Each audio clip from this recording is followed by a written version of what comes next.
जय श्री कृष्ण। हर हर महादेव। स्वागत है आप सभी का आपके अपने चैनल हमारे संस्कार में। आज हम आपके लिए लेकर आए हैं कार्तिक मास में सुनी जाने वाली कथा। जैसा कि आप सभी जानते हैं, कार्तिक का महीना शुरू हो चुका है और आज पहला दिन है, लेकिन इसके बारे में हम अपनी दूसरी वीडियो में आपको बताएंगे कि इसमें स्नान दान और किस तरह के क्रिया करनी चाहिए जिनसे ज़्यादा से ज़्यादा लाभ आपको प्राप्त हो सके और प्रभु की कृपा मिल सके। उससे पहले आप सभी से अनुरोध है कि अगर आप चैनल पर नए हैं तो प्लीज़ चैनल को सब्सक्राइब करें, वीडियो को लाइक करें, ज़्यादा से ज़्यादा शेयर करें, बेल आइकन को भी अवश्य ही दबाएं। कमेंट्स बॉक्स में जय श्री कृष्ण हर हर महादेव लिखना ना भूलें। आपका सहयोग हमारे लिए अनमोल होता है, इसीलिए आप सभी से हाथ जोड़कर निवेदन है, प्लीज़ अपना सहयोग और प्यार हमें ऐसे ही देते रहें। तो चलिए शुरू करते हैं। कार्तिक मास में सुनी जाने वाली जो कथाएं हैं वो हम आपके लिए लेकर आए हैं। तो इन कथाओं को शुरू करते हैं। एक बार मेरे साथ प्यार से बोलिए जय श्री कृष्ण हर हर महादेव। सबसे पहले गणपति भगवान विघ्नहर्ता जिन्हें कहा जाता है और सभी विघ्नों का वो नाश करने वाले हैं, उनकी कथा सुनते हैं। एक छोटा सा गांव था, उसमें एक भाई और एक बहन थे। बहन का तो विवाह हो चुका था और भाई भी अपनी पत्नी के साथ अपने घर में रहता था। बहन का रोज का यह नियम था कि वह अपने भाई का चेहरा देखकर ही भोजन करती थी, इसीलिए हर रोज वह सुबह उठती, अपनी ससुराल का घर का काम सारा जल्दी जल्दी निपटाती और फिर अपने भाई का मुंह देखने के लिए उसके घर यानी अपने मायके जाया करती थी। एक दिन रास्ते में एक पीपल के नीचे गणेश भगवान जी की मूर्ति रखी हुई थी। उसने भगवान के सामने हाथ जोड़कर कहा कि हे गणपति, मेरे जैसा अमर सुहाग और मेरे जैसा अमर पीहर सबको देना। ऐसा कहकर वह आगे बढ़ गई। जंगल की झाड़ियों के जो कांटे थे रास्ते पर बिखरे रहते थे, वो उसके पैरों में चुभा करते थे। एक दिन वह अपने भाई के घर गई तो उदास होकर भाई का मुंह देखकर बैठ गई, क्योंकि उसके जो पैरों में कांटे चुभे हुए थे उनमें दर्द हो रहा था। तब भाभी ने पूछा, बाईसा तुम्हारे पैरों में क्या हो गया है? यह सुनकर उसने भाभी को जवाब दिया कि भाभी, जब मैं रास्ते में जंगल के रास्ते से आती हूँ तो झाड़ियों के गिरे हुए कांटे मेरे पाँव में चुभ जाते हैं। अपनी ननद की ये बात सुनकर भाभी ने अपने पति यानी उसके भाई से कहा कि सुनिए जी, आपकी बहन जब आती है तो रास्ते में झाड़ियों के गिरे हुए कांटे उनके पाँव में चुभते हैं, आप रास्ते को साफ क्यों नहीं करवा देते? भाई ने तब कुल्हाड़ी लेकर सारी झाड़ियों को काटकर रास्ता साफ कर दिया और सारे कांटे भी वहां से झाड़ बुहार कर हटा दिए।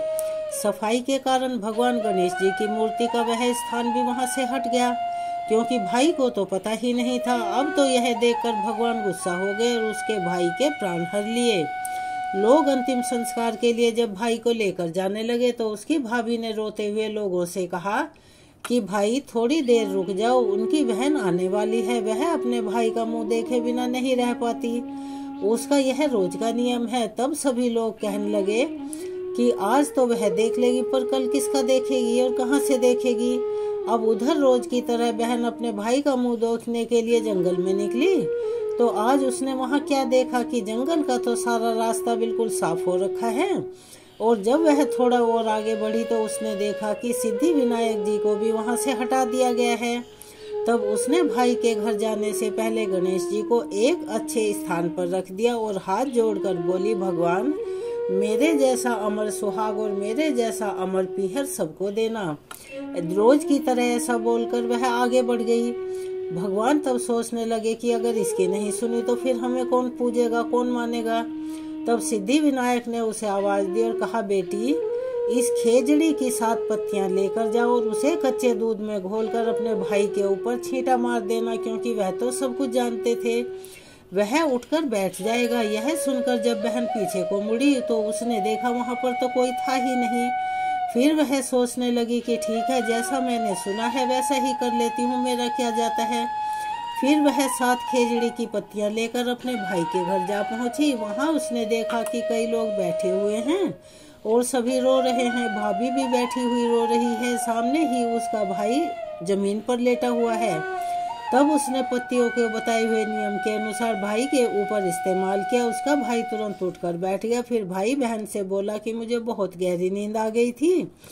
तब बहन बोली कि भैया, ऐसी नींद किसी दुश्मन को भी ना आए। उसने अपनी सारी बात अपने भाई को बता दी और ऐसा माना जाता है कि यह है गणेश भगवान की कहानी, जिसके सुनने पर भगवान गणेश की कृपा प्राप्त होती है और सभी संकटों का नाश हो जाता है। चलिए अब सुनाते हैं कार्तिक मास में सुनी जाने वाली एक अति प्रचलित बूढ़ी माई और खिचड़ी के कटोरे की कहानी। एक बार की बात है, किसी गांव में एक बूढ़ी माँ रहती थी और कार्तिक का व्रत किया करती थी। उसके व्रत खोलने के समय श्री कृष्ण भगवान आते और उसके लिए एक कटोरा खिचड़ी का रखकर चले जाते। बुढ़िया के पड़ोस में एक औरत रहा करती थी। वह हर रोज यह देखकर उससे जलती थी और कहती, इसका तो कोई नहीं है, फिर भी इसे खाने के लिए ताजी खिचड़ी मिल जाती है। एक दिन कार्तिक महीने का स्नान करने के लिए जब वह बूढ़ी माई गंगा जी में गई हुई थी, पीछे से कृष्ण भगवान उसका खिचड़ी का कटोरा रखकर चले गए। तब बूढ़ी माई की पड़ोसन ने जब वह खिचड़ी का कटोरा खिड़की पर रखा देखा तो देखा बूढ़ी माई घर में है ही नहीं। तब उसने जलन के मारे क्या किया, कटोरा उठाकर घर के पिछवाड़े फेंक दिया। इधर कार्तिक स्नान के बाद जब बूढ़ी माँ घर वापस आई तो उसका खिचड़ी का कटोरा उसे नहीं मिला। तो उस दिन उसने कुछ खाया ही नहीं और भूखी रह गई। वह बार बार एक ही बात कहती रही कि कहाँ गई मेरी खिचड़ी और कहाँ गया मेरा खिचड़ी का कटोरा। उधर दूसरी ओर पड़ोसन ने जहाँ वह खिचड़ी फेंकी थी वहाँ पर एक पौधा उगा जिसमें 2 फूल खिले। फिर एक दिन उस देश का राजा उस ओर से निकला जहाँ पर वह फूल खिले हुए थे। वह राजा निसंतान था। जब उसकी दृष्टि उन फूलों पर पड़ी तो वह उन्हें तोड़कर अपने महल में ले आया। घर लाने पर उसने वह फूल अपनी रानी को दिए, जिन्हें सूंघने पर रानी गर्भवती हो गई और 9 महीने के बाद रानी ने 2 स्वस्थ पुत्रों को जन्म दिया। वह दोनों राजकुमार जब बड़े हो गए वह किसी से बोलते भी नहीं थे, लेकिन जब भी वे दोनों शिकार पर जाया करते तब रास्ते में उन्हें वही बूढ़ी माई मिलती जो अभी भी यही कहती थी, कहाँ गई मेरी खिचड़ी और कहाँ गया मेरा खिचड़ी का कटोरा। बूढ़ी माई की यह बात दोनों राजकुमार रोज सुनते थे और वे भाई उनसे कहते कि हम हैं तेरी खिचड़ी और हम हैं तेरा कटोरा। अब तो वे दोनों राजकुमार जब भी शिकार पर जाते बूढ़ी माई यही कहती और वे दोनों हमेशा वही उत्तर देते। एक बार राजा के कानों में यह बात उड़ती उड़ती जा पहुंची कि यह राजकुमार जो महल में गूंगे बने रहते हैं वही जंगल में एक बूढ़ी माई से मिलने पर उनसे बातें करते हैं। राजा को यह सुनकर बड़ा आश्चर्य हुआ कि यह दोनों तो कभी किसी से बोलते ही नहीं, तब वह बूढ़ी माई से कैसे बात कर लेते हैं। राजा ने बूढ़ी माई को राजमहल में बुलवाया और कहा कि हम में से तो यह किसी से बात नहीं करते और ना ही आज तक हमने इन्हें बोलते देखा, लेकिन तुमसे यह कैसे बात करते हैं। तब बूढ़ी माई ने कहा कि महाराज, मुझे नहीं पता कि ये मेरे साथ कैसे बात करते हैं। मैं तो कार्तिक का व्रत रखती हूँ और कृष्ण भगवान मुझे खिचड़ी का कटोरा भरकर दे जाया करते थे। एक दिन मैं स्नान करके वापस आई तो मुझे वह खिचड़ी का कटोरा नहीं मिला।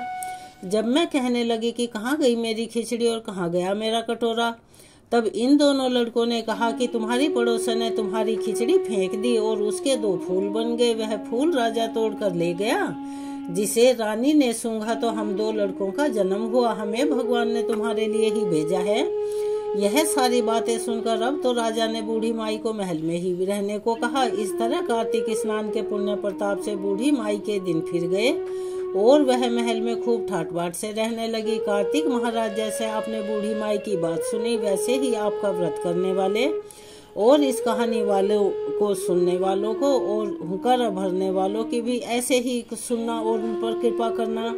चलिए सभी एक बार मेरे साथ प्रेम से बोलिए, कार्तिक मास की जय। अब हम सुनाने जा रहे हैं कार्तिक मास की बूढ़ी माई और श्री कृष्ण के कंधे की कहानी।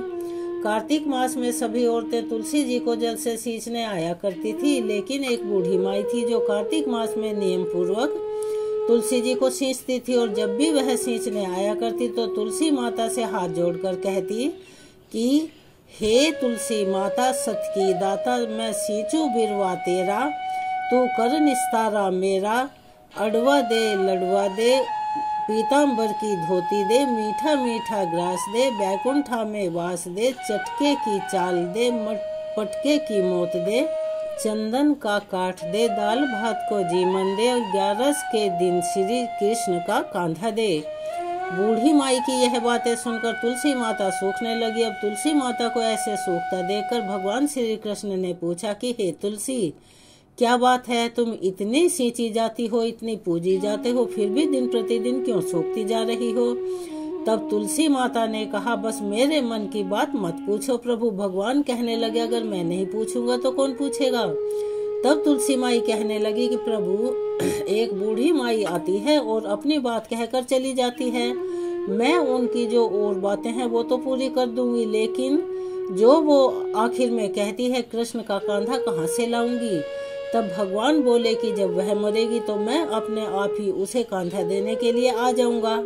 तुम इस चीज की चिंता मत करो, तुम बूढ़ी माई से यह बात कह देना। इसके कुछ दिनों के बाद वह बूढ़ी माई मर गई। बूढ़ी माई के मरने पर सारा गांव इकट्ठा हो गया और उनका अंतिम संस्कार के समय आने पर गांव के लोग उन्हें उठाने लगे, लेकिन वो इतनी भारी हो गई कि उठने की तो बात दूर, वह टस से मस नहीं हो रही थी। तब सभी आपस में बातें करने लगे, यह माई तो बहुत संस्कारी थी, बहुत पूजा पाठ करती थी और कोई पाप भी नहीं किया, फिर भला यह मरने के बाद इतनी भारी कैसे हो गई? तभी बूढ़े ब्राह्मण के वेश में भगवान वहां आए और कहने लगे कि यह भीड़ कैसी है? तब गांव के लोग बताने लगे कि भाई, एक बूढ़ी माई रहती थी, वह मर गई है और यह इतनी पापिन थी कि इसकी अर्थी उठाए नहीं उठ रही है, यह बहुत भारी हो गई है। वैसे तो अपने जीवन में इसने बहुत पूजा पाठ किया। तब भगवान बोले कि मुझे इसके कान में कुछ कहना है, मुझे कह लेने दो, फिर यह हल्की हो जाएगी और उठ जाएगी। ऐसा कहकर भगवान ब्राह्मण के भेष में बूढ़ी माई के पास गए और उसके कान में कहा, माई ले, तू अपने मन की कर ले, पीताम्बर की धोती ले, मीठा मीठा ग्रास ले, बैकुंठा में वास ले, चटके की चाल ले, चंदन का काठ ले, झालर की झनकार ले, दाल भात का जीवन ले और ले श्री कृष्ण का कांधा भी ले। भगवान की यह बातें सुनते ही बूढ़ी माई तो तुरंत हल्की हो गई। तब भगवान स्वयं उन्हें अपने कंधे पर लेकर गए। इस प्रकार बूढ़ी माई को मुक्ति मिल गई और वह बैकुंठ लोक को चली गई। हे तुलसी माता, जैसे आपने उन बूढ़ी माई को मुक्ति दी वैसे ही सबको देना। जैसे भगवान ने उन्हें कांधा दिया वैसे हमें भी देना। सभी प्रेम से बोलिए, तुलसी माता रानी की जय, श्री कृष्ण भगवान की जय। कार्तिक मास की बूढ़ी माई और बहू पुष्कर स्नान की कहानी, जो कि कार्तिक मास में बहुत सुनी जाती है। एक बार की बात है, एक बूढ़ी माई जो चातुर्मास में पुष्कर स्नान करती थी, उसके एक बेटा और बहू थी। जब चातुर्मास का समय आया तो माँ को पहुँचाने के लिए बेटा पुष्कर गया। सास ने बहू को रास्ते के लिए फलाहार बनाने के लिए कहा तो बहू ने जमीन की पपड़ी उखाड़कर एक डब्बे में बांधकर दे दिया। रास्ते में बेटा माँ से बोला, माँ तुम थक गई होगी और भूख भी लगी होगी, तो तुम फलाहार कर लो। जहाँ पानी मिला बूढ़ी माँ वहीं फलाहार करने बैठ गई। जैसे ही बूढ़ी माँ ने पोटली खोली तो पापड़ी फलाहार बन गई। बूढ़ी माँ ने फलाहार कर लिया। तब पुष्कर में बेटा माँ के लिए झोपड़ी बनाकर सामान रखकर वापस अपने घर आ गया। अब रात्रि का पहला पहर था। सावन मास आया और बोला, बुढ़िया दरवाजा खोल। तब बूढ़ी माँ ने पूछा कि तू कौन है? वह बोला, मैं सावन हूँ। बूढ़ी माँ ने तुरंत झोपड़ी का दरवाजा खोल दिया। बूढ़ी माँ ने सावन मास में महादेव जी का पूजन किया और बेल पत्र चढ़ाती, अभिषेक करती, भजन कीर्तन करती। तो जाते समय सावन ने बूढ़ी माई की झोपड़ी में एक लात मारी तो झोपड़ी की एक दीवार सोने की बन गई। बाद में भाद्रपद मास आया, तब भी उसने बूढ़ी माई को दरवाजा खोलने को कहा। बूढ़ी माई ने जैसे ही दरवाजा खोला, साथ ही सत्तू बनाया, कजरी तीज मनाई। भादवा भी जाते जाते झोपड़ी को एक लात मार कर गया तो दूसरी दीवार भी सोने की हो गई। फिर असोज मास आया, उसने भी बूढ़ी माई को दरवाजा खोलने के लिए कहा। बूढ़ी माई ने दरवाजा खोला और तर्पण करके श्राद्ध मनाया, ब्राह्मण भोज कराया, गणेश जी की स्थापना की। फिर अनंत चतुर्दशी का पर्व मनाया और नवरात्रि में माँ दुर्गा की स्थापना की, दशहरा मनाया। जाते जाते असोज भी झोपड़ी पर एक लात मार कर गया तो बूढ़ी माई की तीसरी दीवार भी सोने की हो गई। अब इनके बाद पवित्र कार्तिक मास आया और उसने भी बूढ़ी माई से दरवाजा खुलवाया। बूढ़ी माई ने दरवाजा खोला, श्रद्धा से कार्तिक स्नान, भजन पूजन, व्रत आदि किया। दीपावली, गोवर्धन पूजा, भाई दूज, आंवला नवमी की। कार्तिक मास ने जाते जाते लात मारी तो इस बार बूढ़ी माई की पूरी झोपड़ी ही सोने की बन गई। अब तो बूढ़ी माई बहुत दान धर्म किया करती, भगवान का भजन किया करती। चातुर्मास पूरा होने पर जब बेटा अपनी माँ को लेने के लिए पुष्कर आया तो अपनी माँ और झोपड़ी को वह पहचान ही नहीं पाया। वहाँ तो भगवान श्री कृष्ण के खूब ठाट बाट हो गए थे। उसने आसपास वालों से पूछा तो उन्होंने सब हाल कह सुनाया। यह सुनकर बेटा माँ के पैरों में गिरकर बोला, माँ चलो, हो गई तीर्थ यात्रा, अब घर चलो। और वह सारा सामान एक गाड़ी में भरकर माँ को अपने साथ लिवा लाया। सास के ठाट बाट देखकर बहू के मन में जलन पैदा हो गई। तब तो उसने भी अपनी माँ को 4 मास के पुष्कर स्नान के लिए छोड़कर आने के लिए अपने पति से कहा। तो वह अपनी सास को भी पुष्कर छोड़कर आ गया। श्रावण, भादो, आसोज और कार्तिक सभी मास बारी बारी से आए, लेकिन बहू की माँ ने कुछ भी नहीं किया। वह तो 4 समय खूब ठाट से खाती थी और दिन भर सोती थी। चातुर्मास ने जाते जाते झोपड़ी को लात मारी तो पूरी झोपड़ी गिर पड़ी और बहू की माँ को गधे की योनि में जाना पड़ा। 4 मास बाद जब जमाई अपनी सास को लेने पुष्कर गया तो उसे न तो सास ही दिखी और न झोपड़ी। तब उसने अपने आसपास वालों से पूछा तो उन्होंने बताया कि तुम्हारी सास धर्म कर्म कुछ भी नहीं करती थी, वह तो केवल खाती थी और सोती थी, जिससे वह गधी बन गई। सास ने इधर जब अपने जमाई को देखा तो वह ढेंचू ढेंचू करती हुई सामने आई। तब जमाई ने सास को गाड़ी के पीछे बांधा और घर लिवा लाया। अब उसकी पत्नी तो इंतजार कर रही थी। उसने अपने पति को देखते ही पूछा कि मेरी माँ कहाँ है और तुम ये गधी को गाड़ी के पीछे क्यों बांध कर लाए हो? तब वह बोला कि तुम्हारी माँ तो गाड़ी के पीछे बंधी हुई है, जिसकी जैसी करनी वैसा ही भरना पड़ता है। तुमने तो मेरी माँ को फलाहार की जगह जमीन की पपड़ी उखाड़ कर दी थी और वह भी फलाहार बन गया था। तब उसकी पत्नी बोली कि ब्राह्मण के पास चलकर पूछते हैं कि मेरी माँ मनुष्य योनि में वापस कैसे आएगी। तब वे दोनों पति पत्नी ब्राह्मण के पास गए, सारा हाल उन्हें बताया। ब्राह्मण देवता बोले कि तेरी सास जब स्नान करे तब उस पानी को लेकर तू अपनी माँ को उस पानी से स्नान करवा देना, तब उसकी गधी की योनि से मुक्ति मिल जाएगी। तब बहू ने ऐसा ही किया और उसकी माँ मनुष्य योनि में आ गई। हे राधा दामोदर भगवान, जैसे आपने लड़के की माँ को सब कुछ दिया वैसे ही हम सबको भी देना। सभी मेरे साथ प्यार से बोलिए, कार्तिक के स्नान की जय।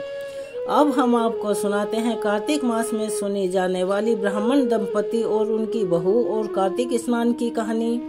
एक बार की बात है, एक नगर में एक ब्राह्मण और ब्राह्मणी रहते थे। वे रोजाना 7 कोस दूर गंगा स्नान करने जाया करते थे। इतनी दूर आने जाने से ब्राह्मणी थक जाया करती थी। एक दिन ब्राह्मणी बोली कि काश हमारे भी एक बेटा होता तो कितना अच्छा होता। बेटे की बहू आती और हमें घर वापस आने पर बना हुआ भोजन मिलता और बहू घर का सारा काम भी कर देती। ब्राह्मणी की यह बात सुनकर ब्राह्मण देवता बोले, बात तो तुम सही कह रही हो, चलो कोई बात नहीं, आज मैं तुम्हारे लिए बहू ही ला देता हूँ। तब ब्राह्मणी बोली, वो कैसे भला? ब्राह्मण ने कहा कि तुम एक पोटली में आटा डालकर उसमें कुछ मोहरे रख देना। ब्राह्मण देवता के कहने के अनुसार ब्राह्मणी ने पोटली बनाकर दे दी और पोटली लेकर ब्राह्मण देवता चले गए। अभी वह कुछ दूर पर ही गए थे कि उन्होंने नदी के किनारे बहुत सी सुंदर लड़कियों को खेलते हुए देखा। वे रेत के घर बनाकर खेल रही थी और बार बार तोड़ रही थी। तब उनमें से एक लड़की कहने लगी कि मैं तो अपना घर नहीं तोड़ूंगी, मुझे तो रहने के लिए यही घर चाहिए। लड़की की बात सुनकर ब्राह्मण देवता मन ही मन सोचने लगे कि बहू बनाने के लिए यही लड़की सही रहेगी। जब यह खेल में अपने घर को नहीं तोड़ सकती तो ये मेरे घर की बहू बनने के लायक है। खेलने के बाद सब लड़कियां जब अपने घर वापस जाने लगी तो ब्राह्मण भी उस लड़की के पीछे पीछे उसके घर तक जा पहुंचा जिसने अपना घर नहीं तोड़ा था। वहां जाकर ब्राह्मण देवता ने उससे कहा कि बेटी, अभी कार्तिक का महीना चल रहा है, इसीलिए मैं किसी के घर का भोजन नहीं करता। मैं आटा लेकर आया हूँ, तुम अपनी माँ से पूछो जरा, क्या वो इस आटे से मेरे लिए छानकर रोटियां बना देगी। इसीलिए यह आटा छानकर रोटियां बनाएगी तो मैं रोटी खा सकता हूँ। लड़की ने भीतर जाकर अपनी माँ से सारी बात कह सुनाई। माँ ने कहा, ठीक है, जाकर बाबा से कह दे कि अपना आटा दे दें तो मैं रोटियां सेक दूंगी। जब लड़की की माँ आटा छानने लगी तो आटे में से मोहरे निकली। वह सोचने लगी, जिसके आटे में इतनी मोहरे हैं उसके घर में कितनी होंगी।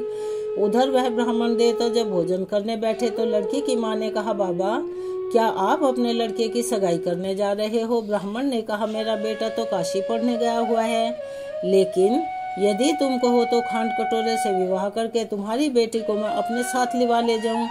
लड़की की माँ बोली, ठीक है बाबा, और फिर खांड कटोरे से अपनी लड़की का विवाह करके उसे ब्राह्मण देवता के साथ भेज दिया।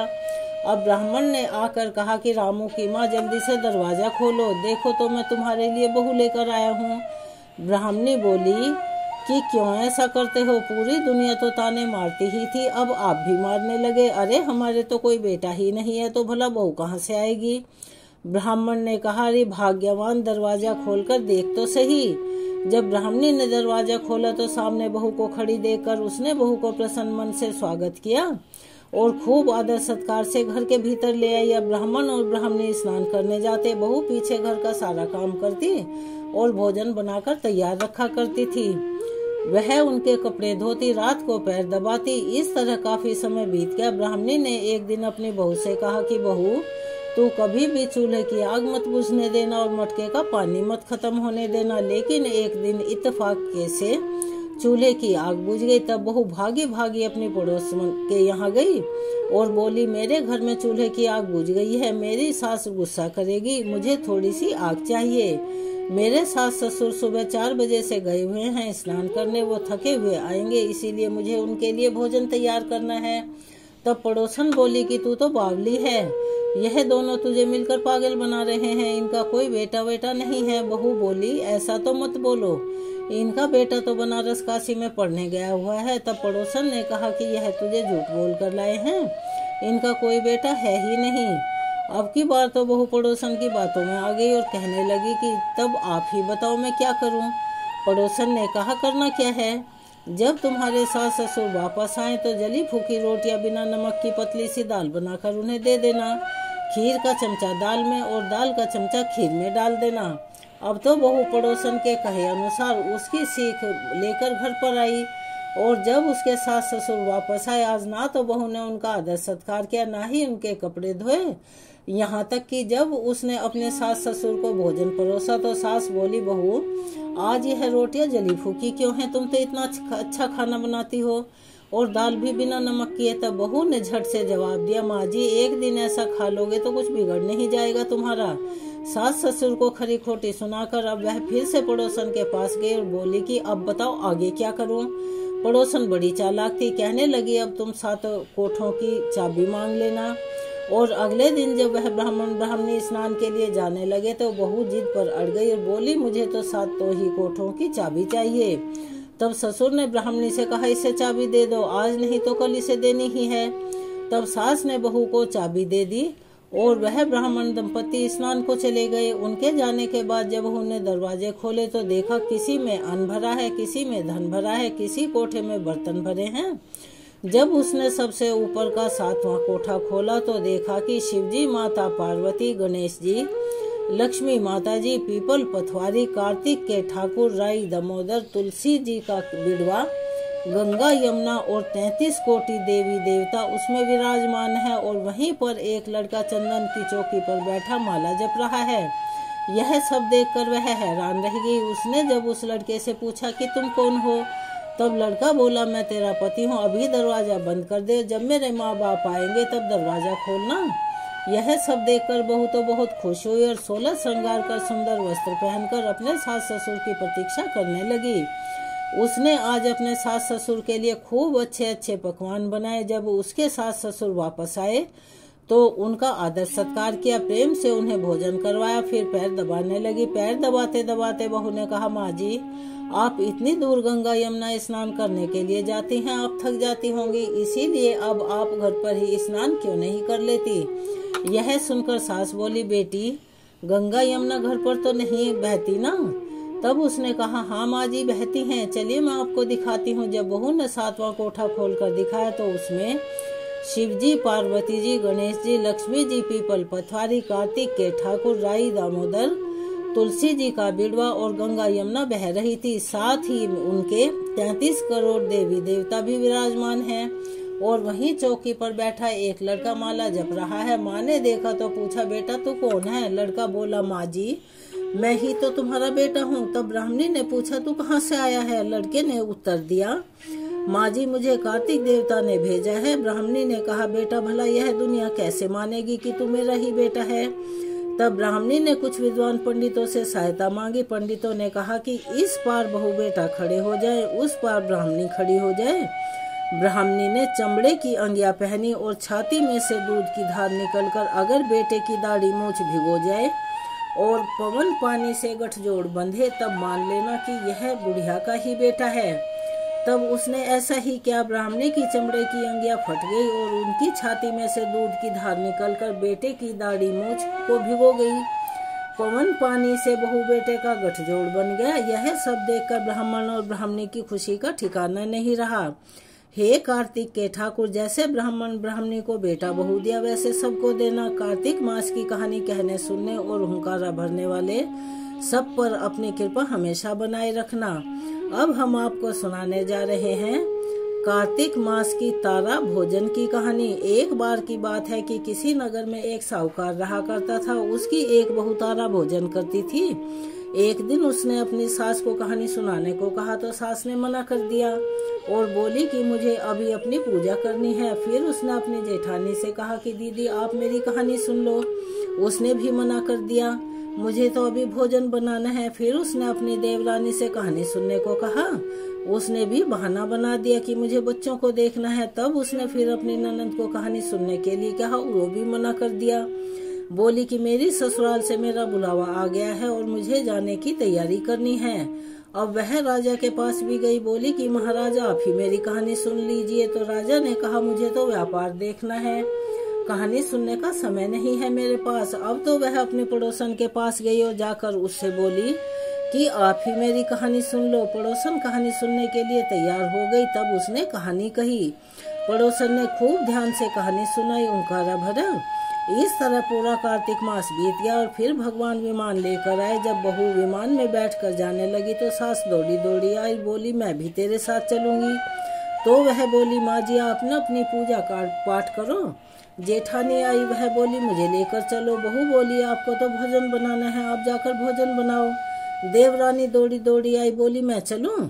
बहू बोली, नहीं, आपको तो अपने बच्चों की देखभाल करनी है, तुम भला कैसे चल पाओगी? ननद आई, बोली, भाभी मैं चलूं?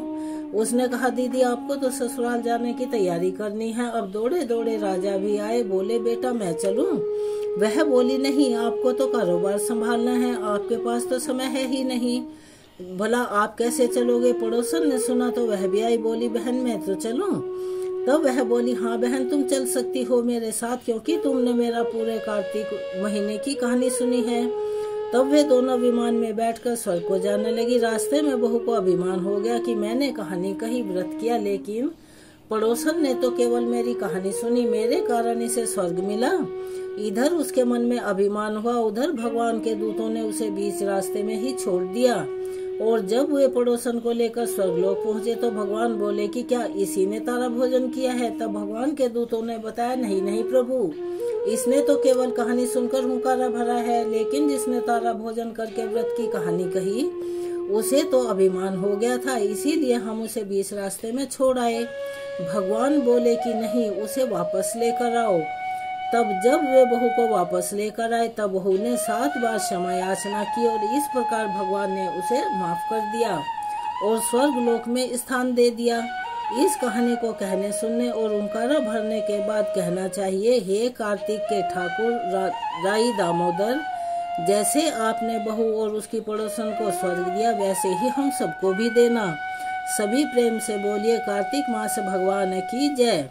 तो ये हैं कुछ पौराणिक और प्रचलित कहानियाँ, कथाएं जो कि कार्तिक मास में स्नान करने के बाद सुबह सुबह सुनी जाती हैं। अगर किसी कारणवश सुबह आपके पास इतना समय ना हो तो आप इन्हें दिन में किसी भी समय सुन सकते हैं। इनका पुण्य उतना ही प्राप्त होगा। सुबह के समय सुनने का ये फायदा रहता है कि सुबह हमारे ऊपर काम का दबाव थोड़ा कम होता है, लेकिन जहाँ बच्चे स्कूल वाले हों और जो आदमी ऑफिस जाते हों या जो औरतें खुद भी ऑफिस जाती हों तो उनके पास सुबह के समय का अभाव हो सकता है। इसीलिए वो दिन में किसी भी समय जब टाइम हो तब सुन सकती हैं। और इससे जो आगे की बाकी कथाएं हैं वो हम अपनी दूसरी वीडियो में सुनाएंगे। अगर वो हम इसी में सुनाएंगे तो यह वीडियो बहुत लंबी हो जाएगी। इसीलिए कार्तिक मास में सुनी जाने वाली सभी कथाओं की वीडियो नंबर 2 हम आपके लिए बनाने जा रहे हैं और उसे भी अवश्य ही सुनिएगा। अगर आप चैनल पर नए हैं और अभी तक चैनल को सब्सक्राइब नहीं किया है तो आप सभी से निवेदन है, प्लीज़ हमारे चैनल को सब्सक्राइब करें, वीडियो को लाइक करें, ज़्यादा से ज़्यादा शेयर करें, बेल आइकन को भी दबाना ना भूलें। कमेंट्स बॉक्स में जय श्री कृष्ण हर हर महादेव लिखना ना भूलें। अपना सहयोग और प्यार हमें ऐसे ही प्रदान करते रहें और हमारी मदद करते रहें। आपका प्यार और सहयोग हमारे लिए अनमोल होता है। तो चलिए एक बार मेरे साथ प्यार से बोलिए, जय श्री कृष्णा, जय हो कार्तिक मास की, हर हर महादेव। मिलते हैं अगली वीडियो में, तब तक के लिए धन्यवाद।